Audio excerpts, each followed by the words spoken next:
ನಮಸ್ಕಾರ ಎಲ್ರಿಗೂ. ಇವತ್ತಿನ ವಿಡಿಯೋದಲ್ಲಿ ಜೆನ್ಪ್ಯಾಕ್ನಲ್ಲಿ ಕಸ್ಟಮರ್ ಸರ್ವಿಸ್ ರೋಲ್ಗೆ ಹೈರಿಂಗ್ ಆಗ್ತಾ ಇದೆ. ಈವನ್ ಇದಕ್ಕೆ ಫ್ರೆಷರ್ಸು ಕೂಡ ಅಪ್ಲೈ ಮಾಡ್ಬೋದಾಗಿರುತ್ತೆ. ಇನ್ ಡೀಟೇಲ್ ಆಗಿ ಈ ಒಂದು ಜಾಬ್ನ ಬಗ್ಗೆ ಕಂಪ್ಲೀಟ್ ಡೀಟೇಲ್ಸ್ನ ತಿಳಿಸ್ಕೊಡ್ತೀನಿ. ವಿಡಿಯೋನ ಎಂಡ್ವರೆಗೂ ನೋಡಿ, ಇಷ್ಟ ಆದರೆ ಲೈಕ್ ಮಾಡಿ. ಹಾಗೆ ಇದೇ ರೀತಿಯ ಜಾಬ್ ರಿಲೇಟೆಡ್ ವೀಡಿಯೋಸ್ಗೆ ನಮ್ಮ ಚಾನಲ್ನ ಸಬ್ಸ್ಕ್ರೈಬ್ ಮಾಡ್ಕೊಳ್ಳಿ ಅಂತ ಹೇಳ್ತಾ ಬನ್ನಿ ತಡ ಮಾಡದೆ ವಿಡಿಯೋನ ಸ್ಟಾರ್ಟ್ ಮಾಡೋಣ. ಮೊದಲನೇದಾಗಿ ಎಲಿಜಿಬಿಲಿಟಿ ಕ್ರೈಟೀರಿಯಾ ನೋಡ್ತಾ ಹೋಗೋಣ. ಎಜುಕೇಷನ್ ಕ್ವಾಲಿಫಿಕೇಷನ್ ನೋಡೋದಾದ್ರೆ ಈ ಒಂದು ಜಾಬ್ಗೆ ಏನೇ ಗ್ರ್ಯಾಜುಯೇಟ್ ಕ್ಯಾಂಡಿಡೇಟ್ಸು ಅಪ್ಲೈ ಮಾಡ್ಬೋದಾಗಿರುತ್ತೆ. ಅಂತಂದರೆ ಯಾವುದೇ ಒಂದು ಸ್ಟ್ರೀಮಲ್ಲಿ ಆಗಿದ್ರೂ ಪರವಾಗಿಲ್ಲ, ನಿಮ್ಮದು ಡಿಗ್ರಿ ಅಥವಾ ಗ್ರ್ಯಾಜುಯೇಟ್ ಕಂಪ್ಲೀಟ್ ಆಗಿದೆ ಅಂದರೆ ಈ ಒಂದು ಜಾಬ್ಗೆ ನೀವು ಅಪ್ಲೈ ಮಾಡ್ಬೋದಾಗಿರುತ್ತೆ.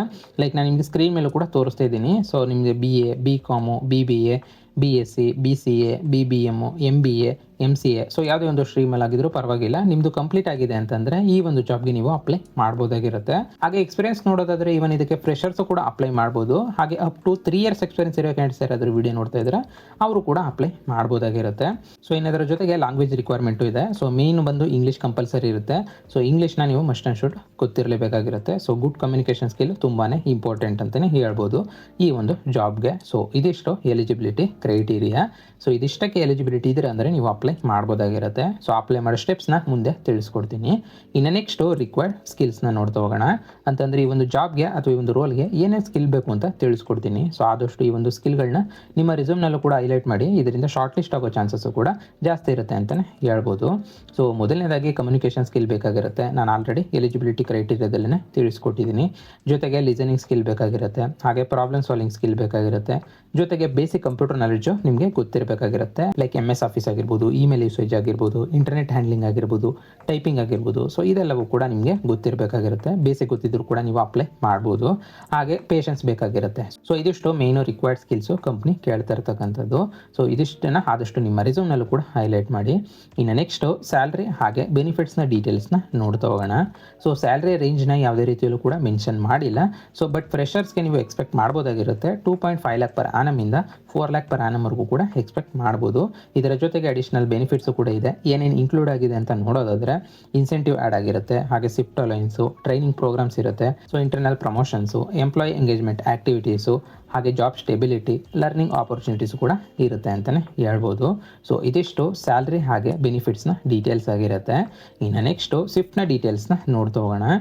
ಯೂಶ್ವಲಿ ರೊಟೇಷನಲ್ ಶಿಫ್ಟ್ ಇರೋ ಚಾನ್ಸಸ್ ಜಾಸ್ತಿ ಇರುತ್ತೆ. Sometimes day shift, evening shift, ಹಾಗೆ ನೈಟ್ ಶಿಫ್ಟು ಕೂಡ ಇರುತ್ತೆ. ಆದಷ್ಟು ನೀವು ಫ್ಲೆಕ್ಸಿಬಲ್ ಆಗಿರಬೇಕಾಗಿರುತ್ತೆ ಈ ಒಂದು ಜಾಬ್ಗೆ ನೀವು ಅಪ್ಲೈ ಮಾಡ್ತಿದ್ದೀರಾ ಅಂತಂದರೆ. ಇದಿಷ್ಟು ಶಿಫ್ಟ್ನ ಡೀಟೇಲ್ಸ್ ಆಗಿರುತ್ತೆ. ಇನ್ನು ನೆಕ್ಸ್ಟು ಈ ಒಂದು ಜಾಬ್ಗೆ ಹೇಗೆ ಅಪ್ಲೈ ಮಾಡೋದು ಅಂತ ನೋಡ್ತಾ ಹೋಗೋಣ. ಈ ಒಂದು ಜಾಬ್ಗೆ ಅಪ್ಲೈ ಮಾಡೋ ಪ್ರೊಸೆಸ್ಸು ತುಂಬಾ ಸಿಂಪಲ್ ಆಗಿದೆ. ನಾನು ನಿಮಗೆ ಡಿಸ್ಕ್ರಿಪ್ಷನಲ್ಲೇ ಡೈರೆಕ್ಟ್ ಈ ಒಂದು ಜಾಬ್ಗೆ ಅಪ್ಲೈ ಮಾಡೋ ಲಿಂಕ್ನ ಕೊಟ್ಟಿರ್ತೀನಿ. ಆ ಒಂದು ಲಿಂಕ್ನ ಕ್ಲಿಕ್ ಮಾಡಿಕೊಂಡ್ರೆ ಡೈರೆಕ್ಟ್ ಅಪ್ಲೈ ಮಾಡೋ ಪೇಜ್ಗೆ ಹೋಗ್ತೀರಾ. ಅಲ್ಲಿಂದ ನೀವು ಅಪ್ಲೈ ಮಾಡ್ಬೋದಾಗಿರುತ್ತೆ. ಅಲ್ಲಿ ಒಂದು ಸತಿ ಡೀಟೇಲ್ಸ್ ಎಲ್ಲನೂ ಕೂಡ ಚೆಕ್ ಮಾಡಿಕೊಂಡು ಅದಾದ ನಂತರ ಅಪ್ಲೈನು ಅಂತ ಇರುತ್ತೆ ಕೆಳಗಡೆ ಬಂದರೆ. ಅದನ್ನು ಕ್ಲಿಕ್ ಮಾಡಿಕೊಂಡ್ರೆ ನೀವು ರೆಸ್ಯೂಮ್ನ ಅಪ್ಲೋಡ್ ಮಾಡಬೇಕಾಗಿರುತ್ತೆ. ಅಲ್ಲಿ ಆದಷ್ಟು ನಿಮ್ಮ ರೆಸ್ಯೂಮ್ನ ಈ ಒಂದು ಜಾಬ್ನ ಡಿಸ್ಕ್ರಿಪ್ಷನ್ ಏನಿದೆಯೋ ಅದಕ್ಕೆ ತಕ್ಕಾಗಿ ನೀವು ಅಪ್ಡೇಟ್ ಮಾಡಿಕೊಂಡು ಅಥವಾ ಬಿಲ್ಡ್ ಮಾಡಿಕೊಂಡು ಆ ಒಂದು ರೆಸ್ಯೂಮ್ನ ನೀವು ಅಪ್ಲೋಡ್ ಮಾಡ್ಬೋದಾಗಿರುತ್ತೆ. ಅದಾದ ನಂತರ ನೀವು ಡೀಟೇಲ್ಸ್ ಎಲ್ಲನೂ ಕೂಡ ಫಿಲ್ ಮಾಡ್ಬೋದು. ಇಫ್ ಇನ್ ಕೇಸ್ ನಿಮಗೆ ರೆಸ್ಯೂಮ್ನ ಬಿಲ್ಡ್ ಮಾಡ್ಕೊಳ್ಳೋ ಗೊತ್ತಾಗಿಲ್ಲ ಅಂದರೆ ನನ್ನ ಟೆಲಿಗ್ರಾಮ್ ಚಾನಲ್ ಹಾಗೆ ವಾಟ್ಸಪ್ ಚಾನಲ್ದು ಲಿಂಕ್ನ ಡಿಸ್ಕ್ರಿಪ್ಷನಲ್ಲಿ ಕೊಟ್ಟಿರ್ತೀನಿ. ಅಲ್ಲಿಗೆ ಜಾಯ್ನ್ ಆದರೆ ಅಲ್ಲಿ ಪ್ರತಿಯೊಂದು ಜಾಬ್ಗೂ ಕೂಡ ಯಾವ ರೀತಿ ನೀವು ರೆಸ್ಯೂಮ್ನ ಅಪ್ಡೇಟ್ ಮಾಡ್ಕೋಬೇಕು ಅನ್ನೋದನ್ನ ನಾನು ರೆಫರೆನ್ಸ್ ಕಳಿಸ್ಕೊಡ್ತೀನಿ. ಅದ್ರ ಮೂಲಕ ನೀವು ಅಪ್ಡೇಟ್ ಮಾಡ್ಕೋಬೋದಾಗಿರುತ್ತೆ. ಇಂಟ್ರೆಸ್ಟ್ ಇರೋರು ಜಾಯ್ನ್ ಆಗ್ಬೋದು, ಲಿಂಕ್ ಡಿಸ್ಕ್ರಿಪ್ಷನಲ್ಲಿರುತ್ತೆ. ನಂತರ ನೀವು ಅಪ್ಲಿಕೇಶನ್ನ ಸಬ್ಮಿಟ್ ಮಾಡ್ಬೋದು. ಅಪ್ಲಿಕೇಶನ್ ಸಬ್ಮಿಟ್ ಮಾಡಿದ್ದೀರಾ ಅಂತಂದರೆ ನೀವೇನಾದರೂ ಶಾರ್ಟ್ ಲಿಸ್ಟ್ ಆದರೆ ಶಾರ್ಟ್ ಲಿಸ್ಟ್ ಕ್ಯಾಂಡಿಡೇಟ್ಸ್ಗೆ ಡೈರೆಕ್ಟ್ ಮೇಲ್ ಥ್ರೂ ರಿಪ್ಲೈ ಬರುತ್ತೆ ಅಂತಲೇ ಹೇಳ್ಬೋದು. ಆದಷ್ಟು ರೆಗ್ಯುಲರ್ ಆಗಿ ಮೇಲ್ನ ಚೆಕ್ ಮಾಡ್ತಾ ಇರಿ. ಇದಿಷ್ಟು ಅಪ್ಲೈ ಮಾಡೋ ಸ್ಟೆಪ್ಸು. ಅಪ್ಲೈ ಮಾಡೋ ಸ್ಟೆಪ್ಸ್ನಲ್ಲಿ ಯಾವುದೇ ರೀತಿ ಡೌಟ್ಸ್ ಇತ್ತು ಅಂತಂದರೆ ಕಮೆಂಟ್ ಮಾಡಿ. ಇನ್ನು ನೆಕ್ಸ್ಟು ಇಂಟರ್ವ್ಯೂನ ಪ್ರೊಸೆಸ್ ನೋಡ್ತಾ ಹೋಗೋಣ. ಅಂತಂದರೆ ಯೂಶ್ವಲಿ ಇಂಟರ್ವ್ಯೂ ಯಾವ ರೌಂಡ್ಸಲ್ಲಿ ನಡೀತೆ ಅಂತ ನೋಡೋದಾದರೆ ಮೊದಲನೇ ರೌಂಡ್ ಬಂದು ರೆಸ್ಯೂಮ್ ಸ್ಕ್ರೀನಿಂಗ್ ಆಗುತ್ತೆ. ಇಲ್ಲಿ ಕಮ್ಯುನಿಕೇಷನ್ ಹಾಗೆ ಕ್ವಾಲಿಫಿಕೇಷನ್ ಚೆಕ್ ಮಾಡ್ತಾರೆ. ಇದಾದ ನಂತರ ಸೆಕೆಂಡ್ ರೌಂಡು HR ಇಂಟರ್ವ್ಯೂ ಆಗುತ್ತೆ. ಇಲ್ಲಿ ಬೇಸಿಕ್ ಇಂಟ್ರೊಡಕ್ಷನ್ ಹಾಗೆ ಕಮ್ಯುನಿಕೇಷನ್ ಚೆಕ್ ಮಾಡ್ಬೋದಾಗಿರುತ್ತೆ. ಇದಾದ ನಂತರ ಮೂರನೇ ರೌಂಡು ವಾಯ್ಸ್ ರೌಂಡ್ ನಡೆಯುತ್ತೆ. ನಂತರ ಫೈನಲ್ ರೌಂಡು 4ನೇ ರೌಂಡು ಆಪರೇಷನ್ ರೌಂಡ್ ನಡೆಯುತ್ತೆ ಅಂತಲೇ ಹೇಳ್ಬೋದು. ಈ 4 ರೌಂಡಲ್ಲಿ ಇಂಟರ್ವ್ಯೂ ನಡೀತಕ್ಕಂಥದ್ದು.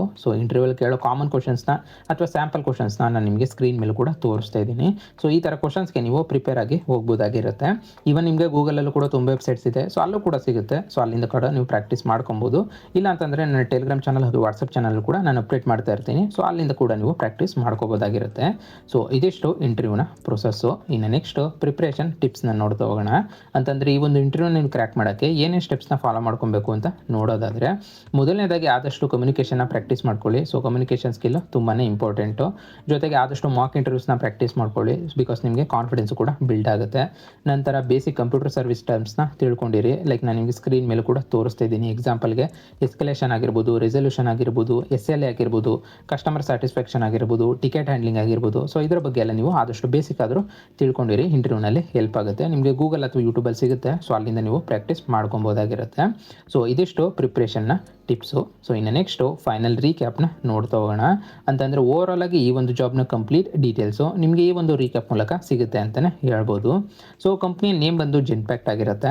ರೋಲ್ ಬಂದು ಪ್ರೊಸೆಸ್ ಅಸೋಸಿಯೇಟ್ ರೋಲ್ಗೆ ಹೈರಿಂಗ್ ಆಗ್ತಾ ಇರ್ತಕ್ಕಂಥದ್ದು. ಇನ್ನು ಎಲಿಜಿಬಿಲಿಟಿ ಬಂದು ಎನಿ ಗ್ರ್ಯಾಜುಯೇಟ್ ಅಥವಾ ಡಿಗ್ರಿ ಕ್ಯಾಂಡಿಡೇಟ್ಸು ಅಪ್ಲೈ ಮಾಡ್ಬೋದಾಗಿರುತ್ತೆ. ಅಂತಂದರೆ ಯಾವುದೇ ಒಂದು ಸ್ಟ್ರೀಮಲ್ಲಿ ಆಗಿದ್ರೂ ಪರವಾಗಿಲ್ಲ, ನಿಮ್ಮದು ಡಿಗ್ರಿ ಅಥವಾ ಗ್ರ್ಯಾಜುಯೇಟ್ ಕಂಪ್ಲೀಟ್ ಆಗಿದೆ ಅಂದರೆ ಈ ಒಂದು ಜಾಬ್ಗೆ ಅಪ್ಲೈ ಮಾಡ್ಬೋದಾಗಿರುತ್ತೆ. ಇನ್ನು ಎಕ್ಸ್ಪೀರಿಯನ್ಸ್ ವಿಚಾರಕ್ಕೆ ಬಂದರೆ ಇದಕ್ಕೆ ಫ್ರೆಷರ್ಸಿಂದ ಹಿಡಿದು ಅಪ್ ಟು 3 years ಎಕ್ಸ್ಪೀರಿಯನ್ಸ್ ಇರೋ ಕ್ಯಾಂಡಿಡೇಟ್ಸ್ ಯಾರಾದರೂ ವೀಡಿಯೋ ನೋಡ್ತಾ ಇದ್ದರೆ ಅವರು ಕೂಡ ಅಪ್ಲೈ ಮಾಡ್ಬೋದಾಗಿರುತ್ತೆ. ಸೊ ಇನ್ನು ಸ್ಯಾಲ್ರಿ ಬಂದು ಅಪ್ರಾಕ್ಸಿಮೇಟ್ಲಿ 2.5 lakh per annum ಇಂದ 4 lakh per annum ವರೆಗೂ ಕೂಡ ಎಕ್ಸ್ಪೆಕ್ಟ್ ಮಾಡ್ಬೋದಾಗಿರುತ್ತೆ. ಹಾಗೆ ಅಪ್ಲೈ ಮಾಡೋ ಸ್ಟೆಪ್ಸ್ ಬಂದರೆ ನಾನು ನಿಮಗೆ ಡಿಸ್ಕ್ರಿಪ್ಷನಲ್ಲೇ ಡೈರೆಕ್ಟ್ ಈ ಒಂದು ಜಾಬ್ಗೆ ಅಪ್ಲೈ ಮಾಡೋ ಲಿಂಕ್ನ ಕೊಟ್ಟಿರ್ತೀನಿ. ಸೊ ಆ ಒಂದು ಲಿಂಕ್ನ ಕ್ಲಿಕ್ ಮಾಡ್ಕೊಂಡ್ರೆ ಡೈರೆಕ್ಟ್ ಅಪ್ಲೈ ಮಾಡೋ ಪೇಜಿಗೆ ಹೋಗ್ತೀರಾ. ಸೊ ಅಲ್ಲಿಂದ ನೀವು ಅಪ್ಲೈ ಮಾಡ್ಬೋದಾಗಿರುತ್ತೆ. ಸೊ ಇದಿಷ್ಟು ಈ ಒಂದು ಜಾಬ್ನ ಕಂಪ್ಲೀಟ್ ಡೀಟೇಲ್ಸು. ಸೊ ವಿಡಿಯೋನ ಇಲ್ಲಿವರೆಗೂ ನೋಡಿದ್ದೀರಾ ಅಂದರೆ ಕಂಪ್ಲೀಟ್ ಇನ್ಫಾರ್ಮೇಷನ್ ಸಿಕ್ಕಿದೆ ಅಂತ ಅಂದ್ಕೊಂಡಿದ್ದೀನಿ. ಇದ್ರ ಮೇಲೂ ನಿಮ್ಗೆ ಯಾವುದೇ ರೀತಿಯ ಡೌಟ್ಸ್ ಇತ್ತು ಅಂತಂದರೆ ಕಮೆಂಟ್ ಮಾಡಿ, ನಾನು ರಿಪ್ಲೈ ಮಾಡ್ತೀನಿ. ಹಾಗೆ ಇದೇ ರೀತಿ ಜಾಬ್ ರಿಲೇಟೆಡ್ ವೀಡಿಯೋಸ್ಗೆ ನಮ್ಮ ಚಾನಲ್ನ ಸಬ್ಸ್ಕ್ರೈಬ್ ಮಾಡ್ಕೊಳ್ಳಿ ಅಂತ ಹೇಳ್ತಾ, ಸೊ ಮತ್ತೆ ಮುಂದಿನ ವಿಡಿಯೋ ಜೊತೆಗೆ ಸಿಗೋಣ. ಅಲ್ಲಿವರೆಗೂ ಜೈ ಕರ್ನಾಟಕ ಮಾತೆ, ಜೈ ಹಿಂದ್.